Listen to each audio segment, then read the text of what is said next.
Yamaha Special. And in the magazine, on the front page of the magazine, it was called a cruise missile. That's what it was known as. Mike Siler started riding 1971-ish, and I'm from Lubbock, Texas. Okay. Back up a few bikes. Okay. At 18, I bought a 3-cylinder Yamaha 850 Special. It's called a Special. Well, my brother never had a street bike. Well, he went and bought the 1000 Yamaha Special. And in the magazine, on the front page of the magazine, it was called a cruise missile. That's what it was known as. Yeah, they were talking about. And my brother bought his first street bike, a cruise missile. So mom and dad had moved to the lake, so we're still in Lubbock area. Okay. They bought a place on Lake LBJ.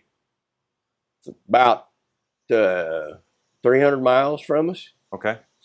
We get these bikes, we ride around town a little. Joe thinks he's a badass on this thing. We're at the Sonic one time and this street car come in. Yeah. Just loping along. And my brother, cocky, he's 19 probably at the time. You gonna run it? And that guy was probably 50 and he's like, oh shit, here we go. You know, sure, I'll run you. Well, Joe wanted to run for pink slips or whatever. He's like, no, let's just run for fun. He knew he had a badass car. Mm-hmm. And my brother thought he had a badass bike. Yeah. Well, he did have a badass bike, but he didn't know how to ride it. Makes a big difference. We went out on a long country road, lined them up, got going, and that sucker blew my brother plumb away. Yeah. Joe hit the gas and spun, slid and spun, and this guy was in a real drag car with, you know, basically street tires on a real drag car. I mean, he was gone. It's probably a 9-second car, you know. Dang. Yeah. And Joe knew his bike was rated at 10 or 11 second quarter, whatever. Yeah. But he didn't know how to ride it. You know, he didn't have the right tires. You know, he wasn't set up for this challenge. He put this guy, and the guy's like, I guess I better teach this kid a lesson. He was really, looking back on it, he was really doing us a favor because Joe's like, wow. He didn't do that again. Huh. That's unfortunate. But we'd ride to mom and dad's. We'd get up in the morning early, and we'd take off, ride to mom and dad's Lake LBJ, go skiing. Oh, cool. So we'd ride 6 hours, get there, put our suits on, get the boat in the water, and go water skiing. Yeah. But we're riding one time. That's a long ride. And about 10 o'clock in the morning, then I remember, I don't know if everybody does it, but we'd just start getting kind of sleepy.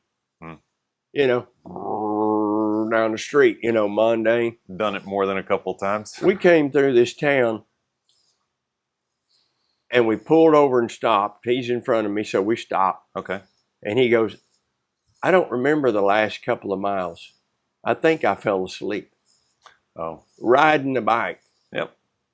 So we pull over at this little restaurant and we go in and we're both just, we laid our head downs on the table. Yeah.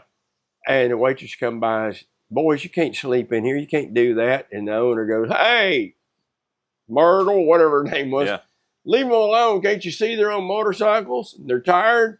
Yeah. So we laid there and slept a little bit. And then we got up, kind of revived, took off. Yeah.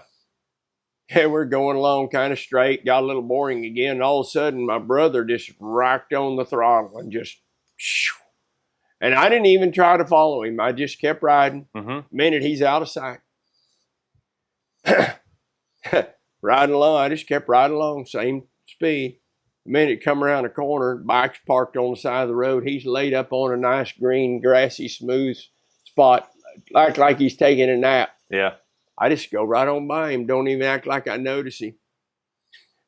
In about 3 seconds, he come up beside me. He caught me again. But that bike, that cruise missile, 6th gear, he could just crank on the throttle. I'm beside him on an 850. I downshift to 3rd, and that bike would just pull away from me. It was that quick. Yeah.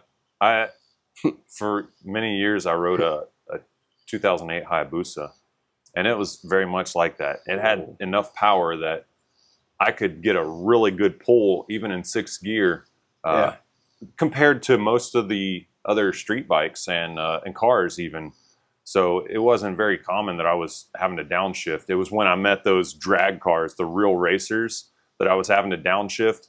And yeah, it's so nice having that power there, but you really got to discipline yourself not to abuse it, because it will put you on your butt quick if you're not careful. I never rode one of those Hayabusas, but I've seen them. Like, wow. I bought a 2022. Recently? Yeah, I got it. I've got 3 bikes. Yeah, and I've got a white Hayabusa again. And good Lord. I love that bike. It's a gem. My head's swimming just thinking about the what do you call that? G-force? Yeah, yeah. Just from taking off. Well, if you want to ride it sometime, it's making me dizzy for doing that. Maybe easy not. boy. Maybe not. Maybe not. Yeah, I better not ride that thing. Boy, I can't believe all these stories come flooding back in. Good. Good.